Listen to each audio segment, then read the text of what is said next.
Over a year ago, I subscribed to Trainer Tips in hopes that one day he would cover the dodging tutorial. Hundreds of videos posted, and yet the tutorial was not found. He knew that it was something that people wanted and would mention it often in videos. When are we doing that dodging tutorial video? We should probably do that. we should probably do that. Why do we have to wait for a video to be made when I can make one of my own? So without further ado, let's get into the episode.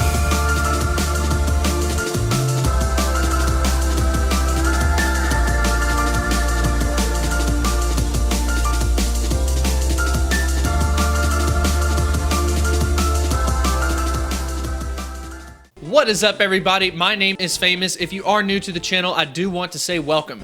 If you're wondering a little bit about what that intro is all about, basically there's a running joke with Trainer Tips about doing a dodging tutorial video. I haven't seen any of the main YouTubers make one, and I thought it could actually legitimately help people, so I wanted to go ahead and make that. In today's video, we're going to break it down into two main parts that's going to significantly help you to be able to dodge more. First off, we're going to talk about slower, larger Pokemon. Then we're going to be talking about quick Pokemon, how to actually dodge. And then we're going to be talking about the timing of the moves and if the move sets off immediately or if it has a slight delay of time. So let's go ahead and jump into it. When we talk about the timing of the Pokemon's attack against you, there's going to be two main categories. There's going to be one that I'm going to classify as an instant attack, and then there's going to be a second one where it actually is delayed off of its animation. An example of that would be a Focus Blast. But let's go ahead and take a look at an instant attack when it occurs. So we are battling against a Xatu just in a regular gym. So what's going to happen is once you see this animation where you're seeing like all of this white pop up around the screen, that means that the attack animation has officially begun. And with Pokemon that instantly attack after it, that just simply means that once this pops up, you're going to have to dodge right after it ends up getting done. So we'll go ahead and show the example. If we back up a little bit, you'll see that in some cases, there's actually going to be some graphics that get displayed to help you out with the timing. And if you can see it, it's actually going to help. So we'll go ahead and play this back in real time just so you can see it. So now you'll know that you need to dodge and then move back to the center. Let's go ahead and slow it down. There's the attack animation, and then I dodge right after it. That is what you're gonna have to do to be able to take down those instant attacks. Now let's go ahead and move on to the delayed ones. So let's go ahead and get into the hardest part of this dodging tutorial. That is going to be when the attack animation begins, but the attack does not actually hit you until several seconds later. This definitely takes some time to getting used to, but I think noticing it and then getting used to it is going to be the first step in being a more successful dodger. I thought that something really cool to do would be to show you a true YouTuber's clip soloing an Alakazam and how they are using these principles. My boy Pokey AK is going to be going against an Alakazam with a Focus Blast, which is an absolutely perfect example because there is a delay of when the attack starts versus when the attack actually hits. So notice this. Remember when I said that there are going to be some yellow lines show up when the attack animation has officially begun? You'll notice here that the yellow lines and stuff have actually started forming. And then Alakazam luckily starts to do this thing where he sits into a sitting position. That means that the attack has officially begun. But just because it's begun does not mean that it is going to actually hit you. Then we are going to notice at the top of the screen that a ball is forming. This ball is not going to hit you in this current state. Instead, what it's going to do is get larger and come towards you. Once it's finally at you, that's when it actually does the damage. So what you need to do is dodge when it makes it to you and not when the ball actually forms. So let's go ahead and take a look at this in real time so you can see what I'm talking about. So Pokey AK was able to get off an extra hit because of this. So we'll go ahead and look at it one more time. Although he did dodge 3 times, this just goes to show that it is very difficult to be able to dodge this. In time, if you have a very quick move, you'll get to the point where the move would actually come to you and you will dodge right before it hits. It is sometimes very difficult to do that, especially when it is your first time actually doing one of these raids, but I hope that that actually did help you.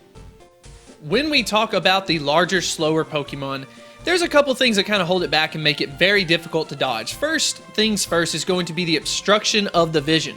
The Pokemon takes up a very significant portion of the screen. There is only a little bit of kind of open space off on the right side.